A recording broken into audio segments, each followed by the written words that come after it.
Hi again, we're back. I've got some fresh paint out. If you're still here and watching in, I'm just going to do this maybe in 10-minute segments so that no video gets too long to share or to post. So I'll try and kind of do about 10 more minutes work, then I'll pause it and maybe keep going a little bit, whoever wants to stay with me for a little bit during the day. So during that time, you can see maybe what's happened here. The wet surface has allowed all this to drip. It's creating some quite nice marks. Other parts I'm fading in while I think about what I'm going to do with them. I'm going to take out a little bit more light on the wave.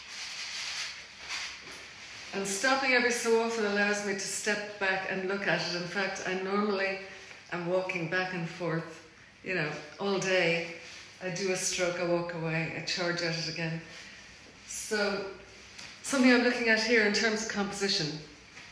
I don't want my breaking wave to be right in the middle. I've got to choose a bit to one side or a bit to the other side because it is going to be pretty much a focal point. So because I've got more going on this side, I've got the rock formation and I got the headland in the background. I'm going to, for that reason, bring the wave a little bit over to this side as a form of balancing it. So just to be very clear in what I'm telling you is that don't get stuck in whatever happens to be in your photo and wherever it happens to be. Your role as an artist is to gather these elements and compose them to the best advantage for the painting you want to do.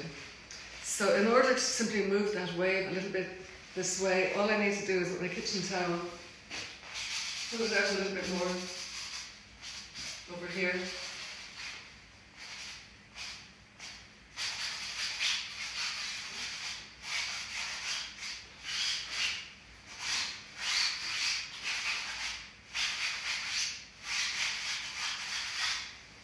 And none of these marks are the final thing. This is me simply feeling my way into the painting and delivering some energy that connects with the subject.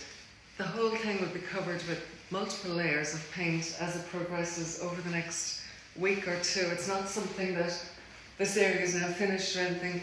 It's simply setting it up so that I can see is it fitting together well and going the right way.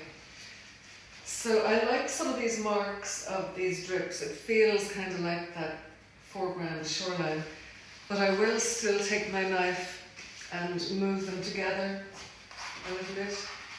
Still, I'm thinking, I've got my photos over here, and I'm thinking about how those rocks are, shaped, what they're like.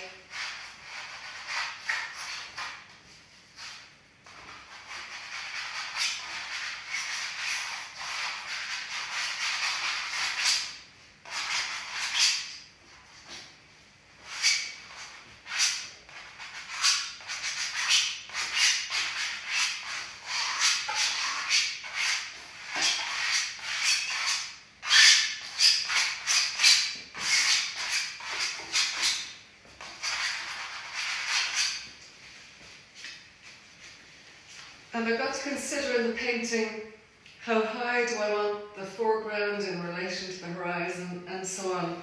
So stepping back lets me judge that that's going to work. I've got a photo there. I'll work a little bit more on the rocks while I'm here. So I'm just pulling out my burnt sienna into that grey. It's already liquid enough on the surface and my palette is wet too, so I don't need to add any more liquid. And I'm just thinking again about this shape here.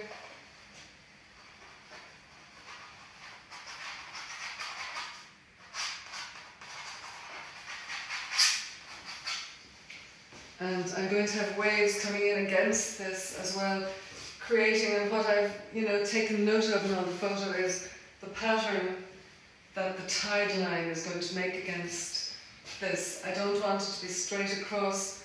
I want to create this rhythmic line there. So I'm pulling out a little bit more of my darker paint, my I got ultramarine blue, I got burnt sienna, and I'm coming in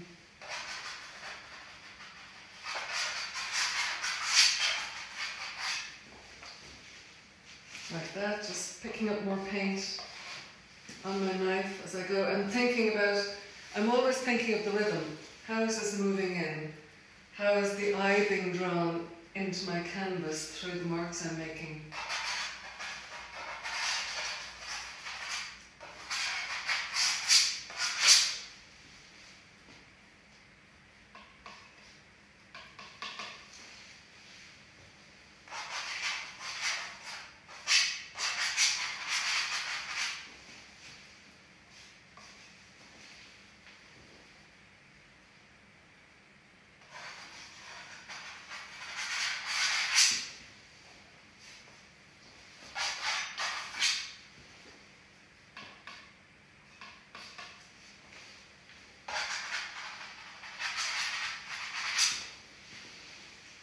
And some of these will be individual boulders, you know, I'll work that out. I don't want to think of any individual piece of this at this point. I want to see that as one mass, and then within that mass there will be light and shade, there will be individual rocks. So for now I just want to see it more or less in one shape.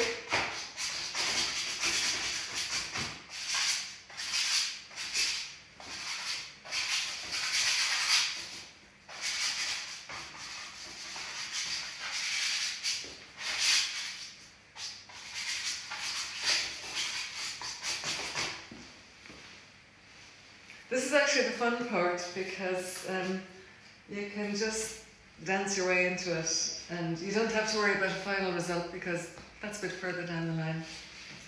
So I'm going to go back. I just keep on strengthening one part at a time. I'm going to go back into my deeper blue sea colour in the distance.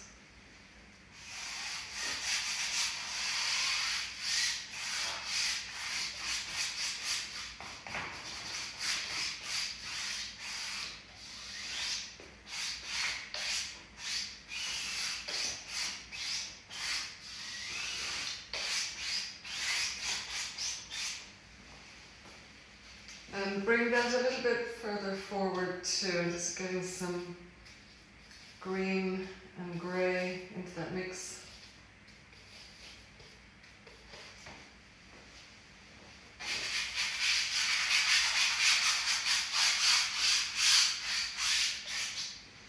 And more liquid on my brush.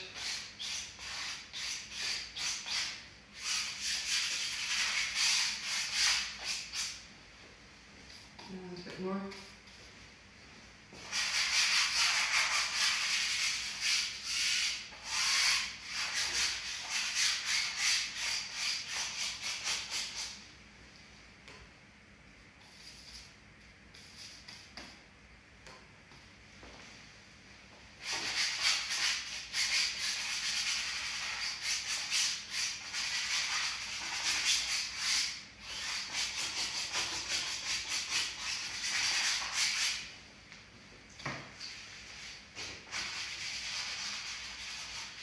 I'm looking now at the waves as it comes into the shore and creates kind of white kind of necklace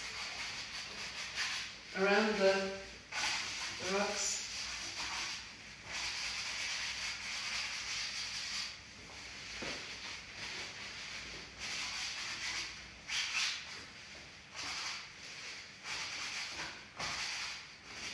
I have a little bit of a breaking wave here. And a secondary kind of focal point. And pull the water down over the rocks again with a paper towel.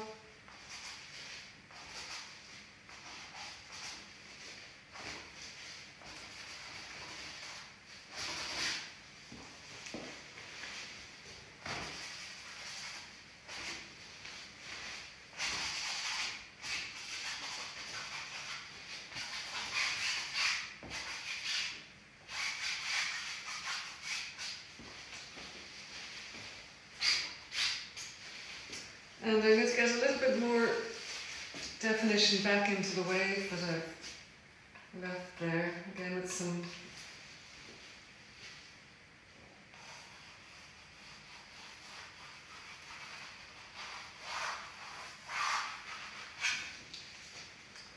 and it's indigo and viridian that I'm using for the wall of the wave as it's rising.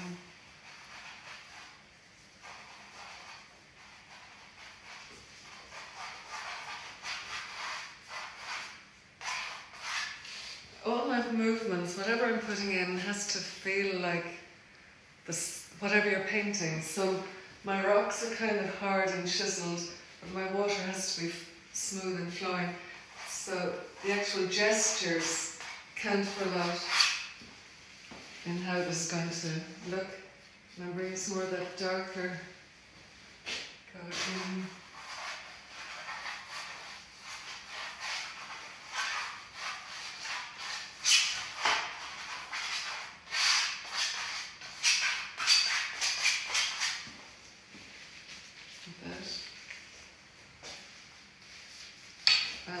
And I'll go back and pull out some clear canvas for where the white will be.